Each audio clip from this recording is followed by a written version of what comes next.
IT leadership is often trapped in an unwinnable cycle. Infinite, relentless business demand colliding with finite delivery capacity. Modern enterprise software is sold as a continuous value generation engine. The reality usually falls short. This is particularly true for enterprise resource planning, or ERP, systems. ERPs are the foundational software platforms used to manage core business processes like finance, human resources, and supply chain. Because the business cannot see the limits of IT's capacity, expectations are consistently missed.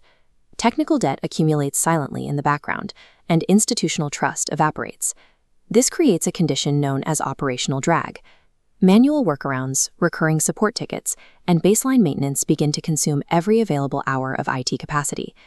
The organization loses the ability to absorb new vendor innovations.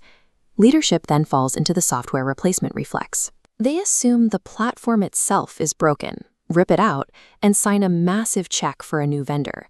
But replacing the software recreates the exact same failure pattern. The root cause is rarely the software. The root cause is the absence of a disciplined enterprise operating model. To fix this, an organization must translate IT operations from a subjective, opaque black box into a visible, highly constrained mathematical equation. We call this the enterprise throughput control equation. This equation translates IT into basic arithmetic: governed supply minus run workload minus strategic grow allocation equals net throughput. Exposing these variables forces the business to acknowledge IT boundaries. Demand is no longer infinite because supply is visibly constrained. This shifts the entire internal dynamic. IT stops complaining about a lack of resources, and executive leadership is forced to make explicit, data-driven trade-offs based on enterprise value. By enforcing this arithmetic, an organization converts its IT department from a reactive cost center into a predictable, governed supply chain. Let's engineer this control system from the ground up, starting with the absolute limits of capacity. This diagram shows the enterprise ERP operating model as a structural architecture. On the far left, we establish our base constraint, governed delivery supply. This is the total productive capability of your enterprise delivery team, calculated after deducting administrative overhead. This supply is strictly finite. It represents your internal staff and any governed external partners. That supply flows directly into its first required consumer, operational workload, or run. Run is the non-optional effort required to keep the business resilient. You pay this tax before you build anything new. Pushing down heavily on that workload is portfolio complexity. Every redundant application, every fragile point-to-point integration, and every custom workaround acts as a structural load multiplier. They force your baseline run workload to expand. As the operational workload box grows, it consumes more and more of your governed delivery supply. If you do not actively govern your application complexity, it will silently bleed away your supply until the organization is completely trapped in maintenance mode. Once the baseline run workload is satisfied, whatever capacity remains moves to the next phase of the equation. This is strategic initiative allocation. It represents intentional discretionary investments, like activating new modules, building strategic integrations, and executing transformation initiatives. The demand for this strategic bucket is always infinitely higher than the remaining supply. To manage this bottleneck, we apply a control valve, the governance decision layer. Governance does not create capacity. It allocates scarce delivery supply based strictly on strategic priorities. ERP outcomes rely on cross-domain dependencies. Without a formal allocation mechanism, departments will simply fight for priority, creating executive friction and stalling progress. Business executives must own this governance layer. IT provides the telemetry and the constraints, but operational leaders must make the actual trade-offs. By forcing leaders to view demand through a zero-sum lens, priority decisions become rational and data-driven rather than political. We finally reach the output of the control equation, which serves as the ultimate metric of enterprise IT health. This is net strategic throughput. It calculates the remaining bandwidth available after all operational workload and strategic allocations are consumed. If this number is negative, the enterprise is operating beyond sustainable limits.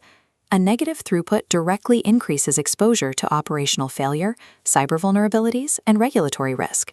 If throughput hits zero, innovation stalls entirely. the organization loses the agility to respond to shifting market demands.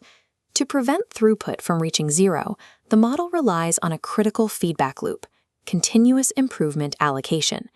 Continuous improvement, or CI, is a permanent reservation of capacity dedicated specifically to automating repeatable tasks and destroying technical debt.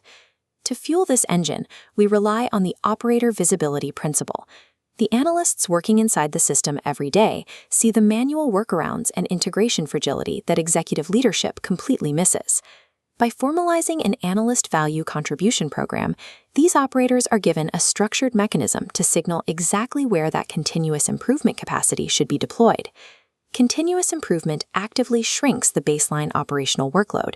By doing so, it effectively manufactures future strategic capacity without requiring a single additional headcount. The control equation is architected, but a static mathematical model will fail against the dynamic reality of a modern business environment. This flowchart shows the entire system governed by cadence. Cadence is the engine's regulating rhythm. Every phase, from demand intake to governance, must follow a strict wash, rinse, repeat cycle. Just as the business runs on rigid cycles like payroll, IT must mirror this reliability. Unpredictable IT delivery feels like a black box, but a strict metronome creates predictability, which builds institutional trust. When governance and delivery run on a predictable cadence, uncertainty is contained, and IT execution becomes as dependable as the financial close. If this model is so effective at generating value, why do so many organizations ignore it on day one of a new software implementation? It happens because of the Cadillac fallacy. Business stakeholders demand 100% feature scope on go live because they have zero trust that a phase 2 will ever be funded. Demanding maximum scope on a brand new system without an operating model to support it guarantees massive technical debt on day one. The solution is the dual-track mandate. An organization must implement a minimum viable product while simultaneously building the operating model. Minimum viable product, or MVP, is defined as the smallest scope that successfully runs a core end-to-end business capability.